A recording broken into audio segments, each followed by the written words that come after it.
This conference will now be recorded. Hello and warm greetings to you from the Pittsburgh Mercy Parish Nurse and Health Ministry Program. Thank you for your interest in Pittsburgh Mercy's electronic documentation system. In this short video, I'll show you our most recent update to document the COVID-19 screenings we're doing as people enter church. If you're new to our documentation system, we have a video demo of the entire system posted on the Pittsburgh Mercy website right here at www.pittsburghmercy.org. And if you go to the Faith Communities tab at the end and click on that, find resources and click on that and scroll down and you'll get a link to all the information about the documentation system, including a link to the video demo. Okay, I'm going to change my screen now, and we're going to go to the Access database that we want to talk about. For our current users of our documentation system, you'll recognize this opening screen. We've added a new button here, marked COVID-19. And the COVID-19 screen is very similar to the blood pressure screening form. It makes data entry very fast and very easy. And we've added several reports that allow you to share the results with your pastor and your church leadership team. So let me demonstrate how to enter your COVID-19 screenings. First of all, just a review, we'll click on individual clients, and all of our clients that we've already entered are right here in the database. And we'll be able to access them. You can see the Find a Client mechanism here. All these, this whole list represents all the clients in our database, and we'll be able to access that from the COVID-19 screen. So let me close out of here and go back to this opening screen. And let's see what's going on inside of here. Okay, here we're nice and we think it's very neat and tidy and user-friendly. Tried very hard to design it that way. So when we were going to enter data from a screening, first we're going to put in the date. And let's say I'm going to use August 1st. So I'll do 8/1/20 for the year. And my hours, I'm going to say I put 1 hour. Took me 1 hour. And this is for purposes of keeping your track of your time. It will show up in another report that is available for you. The date that we just typed in automatically came up here. If you wanted to backtrack, you could use this calendar and maybe, select another date. Okay, the first person I want to document their info on is Edward Brown. So I'm going to type in an E, and Edward Brown's name comes up. For you, those of you who are currently using our system, you know that we formerly had it arranged by last name, that you could search by last name. And we made this change in this one to search by first name for the reason that many of our users of the system said that they could remember first names, but they have a hard time remembering everyone's last name. And this makes it easier for them to search. So we did make that change, and we thank all the nurses that make these suggestions to us to improve our system. Okay, Edward Brown, we took his temperature, it's 98.6. And we hit the tab button. And you can see here are all these little check mark boxes. And at the top is a list of all the signs and symptoms of COVID that we took from the CDC website. It's a very complete list. So if someone's temperature is very high and you want to further assess them for COVID, we'll show you how to do that with the next person. Okay, the next one is Mark Green. I'm going to see Mark Green.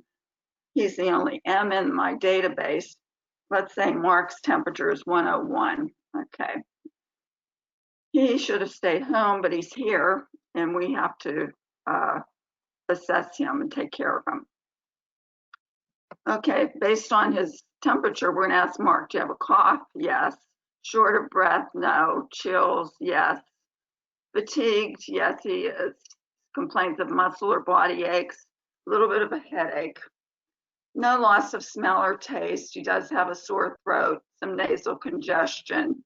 No nausea or vomiting or diarrhea. He's not had COVID. He's not had contact with a COVID patient.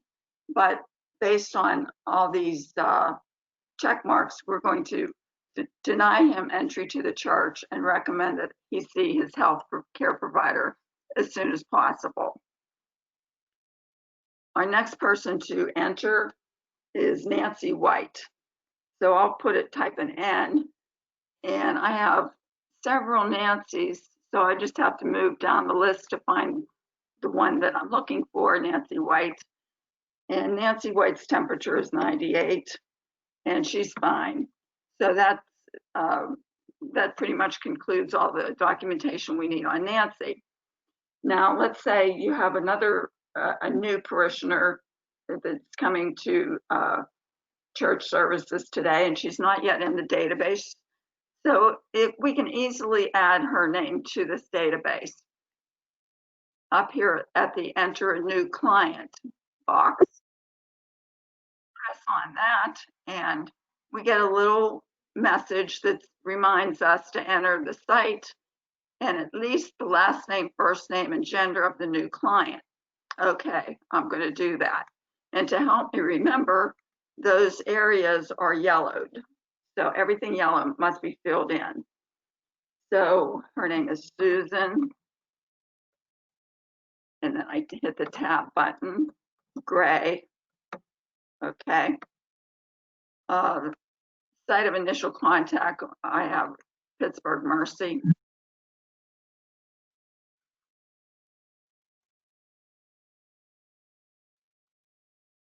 And the reason it did that is because I already have Susan Gray in my database.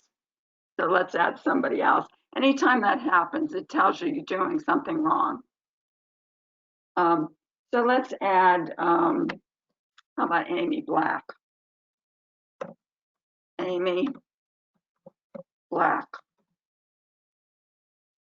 And from Pittsburgh Mercy, she's a female, and there. She's not going to let you make a mistake here. And then we can close the form, and we're right back here where we started from on our COVID-19 screening. And I'm going to enter Amy Black. You can see, I can even do, there we go, Amy Black. Very easily pops up. Amy Black's temperature is 97.8. She's perfectly fine. And we allow her to enter the church. Okay, I'm going to close the form right now. I want to show you where those screening information shows up on your individual client's sheet. Here is our back into individual clients. And if I go to find, let's see, Edward Brown, search him. Here's Edward Brown's page. I go to the contacts, and these are all the times that I've been doing assessment on Edward Brown. And you can see the data that I just documented on 8/1 is right here, 98.6. So all that data is transferred over there automatically for you. Okay, let's look at the reports that we can get from the COVID-19 screen. I'm going to go and click on the reports button.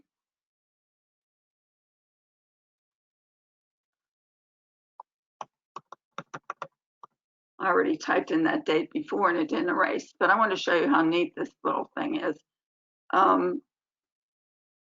You can just go to the calendar and then pick whatever day you want to report from. And then let's say the end date, let's make it today. Okay. And then I can click on this one, suspicious for COVID with symptoms. And it will give a list of all the people that were suspicious from between the dates that I typed in. You can see that.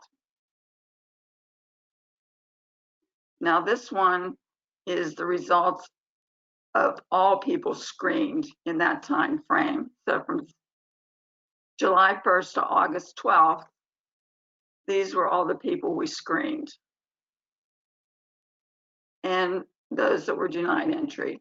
These can easily be printed up to give to your pastor, give to your parish board, whoever is responsible for keeping track of these types of things.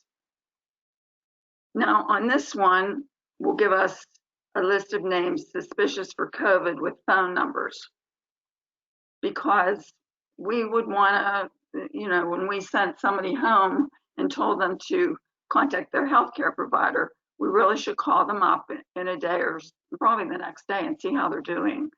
And I think it was Mark Green that, at any rate, at that time, if you see anybody like that with symptoms, we need to get their phone number and put it in here so that we have it handy. So these are the kind of things that can help faith community nurses in their work and in their ministry. So I'm going to just close this form, and I think I covered all the main things to give you an idea of how this new update works. Now, if you want to update your system that you currently have to include this COVID-19 screening, we are requesting a fee of $25 for an online merging of your existing data with the new version. Nancy Marshall, our database designer, will do an online meeting with you and merge your data right then and there, and you won't lose any of your data. And at the end of the online meeting, you will have the new database.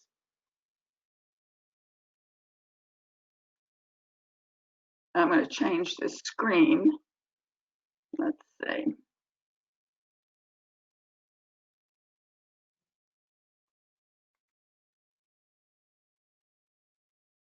Okay. So if you want if you need more information, or you want to discuss, have any questions that you have, here is the number for the Mercy Parish Nurse Office, 412-232-5815. You can also email parishnurse@pittsburghmercy.org, and we'll be happy to speak with you and help you out.